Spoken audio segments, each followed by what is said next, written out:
আমি প্রত্যেকটি গাড়িওয়ালার দৃষ্টি আকর্ষণ করছি। কিছু নেবে তুমি?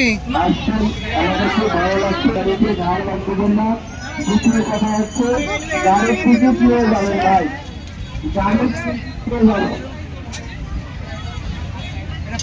গাড়ির টিকিট নিয়ে যাবেন ভাই, টিকিট ব্যতীত গাড়ি বের হবে না। আপনাদের সুবিধা হলে আপনারা গাড়ি গ্যারেজ করে টিকিট নিয়ে যাবেন, টিকিট ব্যতীত কোনো গাড়ি বের করা হবে না।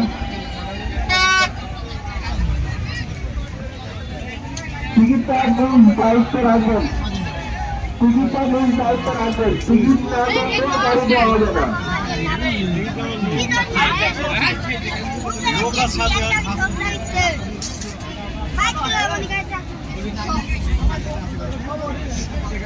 আমি তো রাস্তার মোড়ে